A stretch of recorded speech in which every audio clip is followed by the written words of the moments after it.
up with the My P family? It's your boy L, APA, coming through with another video. You guys already know what it is, man.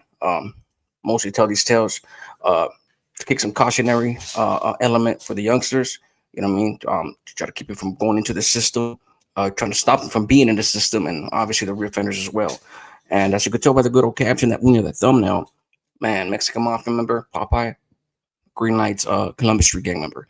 So I wanted to tell this one because um, it's a big cautionary story. You know, I think I mentioned it on my last channel, um, but no, nevertheless, here I am again because I feel like it's very important for uh, everybody um, to hear or to be reminded, right? So I'm gonna take you to Kern Valley State Prison. I was at Kern Valley State Prison, New Delano, and on a yard. So when I got kicked out of the shoe. It was around the time where it was pretty much I was one of the last buses when they closed down Tehachapi, and sent me from Corcoran to Tehachapi. I was one of the last buses there, and I was like, keep in mind the senores, the Mexican mafia members were warehoused. When I caught my shoe term, that was uh, by like the last hunger strikes that period. So a lot of them were in the shoe, which I seen a lot of them in the shoe, and then pretty much my whole shoe term, they all left. They all got kicked out to the yards. So I went to the shoe literally um when they started, like they were shortly after they started kicking these dudes out, and it took a couple years for them to get kicked out. So by the time I left to Hatchet shoe, um there was there were senores there. Joker from Hazard was still there. Chato, there was a bunch of them. There was like four or five, but little by little they started already sending them to the bay. We would hear every week. You know, I at that time I had the block. By this time I had the block already, and I was getting on my appeals from the other side. Um, and you know it was very hard. That's on a whole nother video as far as how the fishing operation went into Hatchery with the cages. It was a headache, um, especially if you had clavo. But anywho, um, I was curious to see how those yards were gonna be with these cats on the yard. You know, because even though I was doing time with them behind a cell door or on cage yards, talking to him in cages and everything. Um, Before that, I had never been on a yard with a senor for walking freely. You know, I knew senors from the streets, Mozohead and Sana, but this was different. Um, so I get to Kern Valley, um, and they're in the block. They're in the blocks, and it was interesting to see that, and refreshing to see at the time. And I don't say this to glorify it or to make it look good or not. I just That's just what it was. You know, for somebody that's used to being on the yards where we're at war, um, to seeing this transformation of peace, um, to where we were so close. I mean, with the other races, meaning like the respect had always been there, but there was always an underlying atmosphere of anything could happen at any time. That changed. That's how I felt when I was in New Corcoran. The atmosphere with all races over there was crazy, you know. But then again, you know, that's just kind of like the atmosphere you have when you have blacks, the whites, the norteños, the indio, everybody with the business. Everybody's like at any given moment, you know what I'm saying, like on their toes. Basically, you can't have a peaceful yard. You can't have a yard without having no adrenaline kick in. Um, and by the time the yard ends, that's when you could actually relax after you go into your cell. You know, you gotta be on your P's and Q's until that time. So I get to the block. I just digress just to give you guys like the background and how I felt and what went into all this. So I get there, homeboy from Columbus Street is doing his thing. And when I say he's doing his thing, was making his money. You guys know what I mean by that. For those of you that don't, ask in the comment section. It's not a secret. Um, and you know, he had his cuerno phone, everything, bro. He had it going on. Cool. Everybody on the yard that was doing their thing, same status, same situation. The senores, obviously, everything went through them first, but it was I want to say productive free market. It was a very productive and I want to say surprisingly polished free market type environment when it came to making money, because you would think that uh, other people would think that the members are gonna, nah, bro, you can't make money. This or this, we make money. No, you could make money, but all they wanted to, as always, is get broken up. So as there's senores on there that weren't making money, meaning like they weren't selling, they weren't doing none of that, but they were collecting their little their respects, right? Wasn't a third no more. And that's another thing too. Before it used to be a third when the mess system was in place. Anybody that hit, they had the senores wanted a third no matter what. Um, it went from that to the senores, and I wanted to take advantage. At least the ones that were there at the time, just whatever's out of your heart, some respects. Obviously you can't give them a fucking 50 paper. Something significant, but no longer a third. So, yeah, they were the ones that were making the most money, honestly, that I seen for a little bit. Where it was the regular Sureños, you know, um, and I think by that token, by that notion that they got in their heads, their heads probably got a little big, um, and that aside from the fact that they're actually that these dudes are in the yard, they could actually make dudes because they're right there. You know what I'm saying? You no longer have to go through a mesero or go to the shoe just to catch his fucking shoe term just to go to the shoe, talk to a senor if you have an issue. No, you could. This that was refreshing to see that you could actually go directly to the senor. I mean, albeit you have to be proper channels with that too, but you could actually approach a senor if you do it right on the yard, and you know express your grievance if you have one, or express any sentiment of you wanted to be part of the team, or you know what I'm saying, like put me on or whatnot. You know what I'm saying? I mean, don't be too greedy, don't be too ambitious, but if you know how to go about it, there's subtleties and nuances to the whole communication, but you could actually do that now. So this dude from Columbus, man, was very well in with Popeye from Harpies. And me at the time, from the moment that I got there, I wasn't a law library clerk, but eventually I became a law library clerk. Maybe like about 2 months into it, 1 month, and that's pretty fast. And lifers and things like that, before wouldn't get jobs, and I wasn't a lifer. Uh, I was short to the house. I only had 3 years left at this point. No, yeah, about 3 years, 3.5 years left when I landed down, and so lifers really couldn't get jobs before. And those who did have a job, they had probably had to be on that yard for years, and they had the job sewed up. You want to be a porter? Good luck if there was a lifer in that position. He's a lifer, he ain't going nowhere, you know. Um, so I was kind of surprised when they put me as a law library clerk. I learned a lot in there. I studied law and everything. I had already been proficient at the 602 system, habeas corpus, writs of habeas, discovery from the judge, everything. I was hip to the skip with that. Um, it enabled me to really get into the subtleties of laws, and that's it's tedious. So anywho, um, so I was sending messages. At a certain point, I met homeboy from Columbus Street. He came by.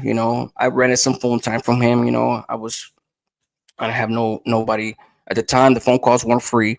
Right now, the phone calls are free in prison because of the whole COVID epidemic thing that happened, which is a blessing for people. Because if I would have had that back then, I wouldn't have needed other means of communication, right?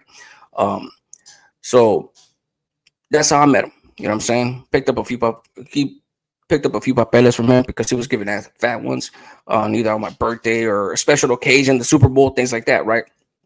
And so eventually, man, he was coming to my cell a lot, and then Popeye himself, rest in peace.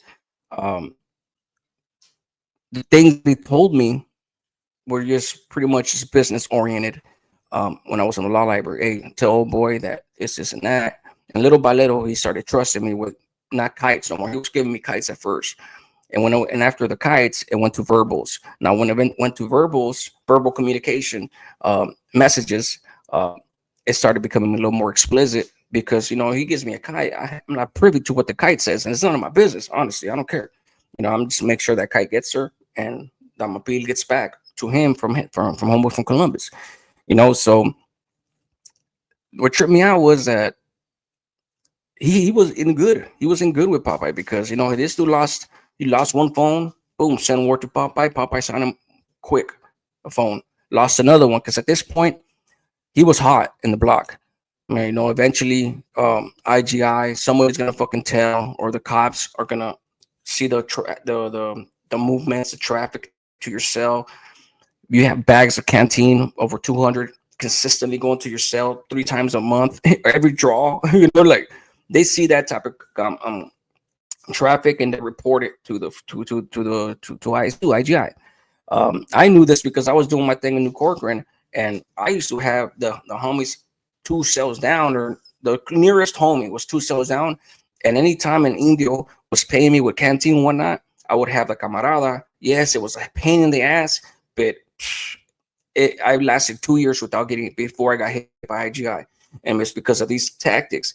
I had the homies grab the bag, the Indios put the bag in front of their cell, and then later the tower will crack the cell door, they'll pull in the canteen, and then we'll fish everything one by one. And when you're fishing $220 worth of store, 150 soups, and it's a fucking pain in the ass. But it was necessary.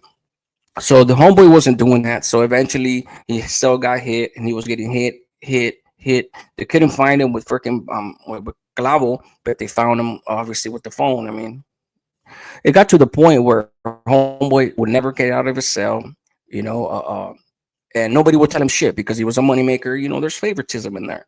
Um, but I got to a point where he got he was being summoned to the yard by the senor, you know, um, and Popeye wasn't on the lower yard, but he was being summoned either to medical or the law library and everything. Because me myself, I put in a slip for him to get called to the law library, and he wasn't going. So that was at the point where I knew that, and this was a period of about a year, about a year. So a lot could happen in a year. So he went from balling to, I guess, he lost a lot of the clavo when he had a flush at one of those times that he got hit. And the point is that he owed Popeye some feria. He owed him feria. And what the final straw was, as I understand it, was like I was told. He lied to Popeye. He lied to him. He was getting high himself and all that shit. So that fucking that makes you spiral. Trust me, I know that fucking type of fucking addiction. And it got to the point where I think this dude snapped out of it finally, and he finally like fucking decided to face the music. It's either that or he was just out of it. He was in a cell. He didn't want to go anywhere, but he ended up coming out, and I was in the law library, and I already knew he was gonna be called out. I already knew he was gonna be blasted that day. Um, they called me out early as shit to the law library. I go out there, probably before education and all that, and I make it there, and I'm not tense or like nervous or anything, but I'm anticipating, not in a good way. Not like I want him to get hit, but I'm anticipating it. Like, damn, I'm looking out the window, but in the law library window, I could see the lower yard, and I know this dude goes out to visit sometimes and things like that. But this time, I already knew that he was gonna go to medical. I heard him get ready for medical. They called all the medicals, boom, boom, boom, as they were releasing me. So when they tell people to get ready for medical, they crack their door, give them about 5-10 minutes to get ready, and whenever they're ready, they flag down the tower, and then they open up the cell, and they go to medical. So that's what happened. By this point, I was already in the law library through the window, and I was just looking. And I couldn't see. It was a blind spot. The whole wall, from one block to the exchange to the middle for the program offices, the platform. You can't really see until they get to the gate. And I didn't get to see the pegada. I don't really care. I mean, I had already seen too many of them to even give a fuck about that. Um, but I was waiting to see when some kind of commotion was happening, and sure enough, I was just looking, paying attention, and you could just tell, man, like everybody on the yard in unison turned that way. Like after a while, they turned that way. One turn, the other one turned, the other one turned, one other one turned. Probably about a good 5 to 10 seconds, and that's a long ass time. Uh, you start getting blasted. count to 10 right now, and you're getting blasted the whole time. That's a lot of time. So what I say is that it took 10 seconds for all these dudes to go in the tower to eventually see what was going on. The yard went down, and they were out there for a little while. Eventually they got him down and everything after they blasted this dude and everything. I think they got him in the neck and shit too, like that. And I see them getting escorted. The two hitters, all the ones that were on him, and then he was first. The victim goes first usually. And I just seen him walking by. I was like, damn, that's crazy. Like doing so good to eventually, meeting your consequences, your karma. You know, and the moral of the story is, the fucked up part is that Popeye was one of them cats that was ruthless. If he liked you, he liked you. But if he didn't, he fucking didn't. If you made a bad impression on this cat, forget about it. That's why you probably hear conflicting stories of dudes like, oh, yeah, Senor was sweet and this and that. Yeah, because you didn't have, you were blessed enough. You know what I'm saying? Like, lucky enough to not make a bad impression one way or another. But I knew dudes that Popeye didn't like. They were good homies. Like for the life of me, I didn't understand why this dude just didn't like him. There was a dude in the law library, like I said in one of my stories, he used to always punk around. When I'm talking about punk around, he was clowning on this fool disrespectfully. But anywho, what are you gonna do? What are you gonna say to a made member? Can't do shit. You know what I'm saying? Um, so uh, homeboy from Columbus Street ended up getting green lighted everywhere he went. That's my point. Moral of the story. Um, he stayed solid. He stayed solid. Went to another yard. They got him again. Um, I don't know if he went to either down south in New Cork. I don't know where he went. To B yard. I think they got him on B yard, from what I understand. And talked to Popeye, and Popeye was like, "No, that's it, man. That's a wrap. It's a wrap." And it's just like, damn, bro, because he lied to him. He didn't give a fuck about the money. He lied to him, and that let that sink in, man. So now Popeye ended up getting his karma one way or another. It is what it is. Went to Sad Ev's New Corcoran and got hit, killed over there. Everything catches up to us. It is what it is. Youngsters, you guys already know what it is, man. Hit the like, hit the subscribe, you guys. If you like the story, I got more coming. Appreciate you guys tapping it in. And, I'll see you on the next one. Youngsters, you guys be good out there.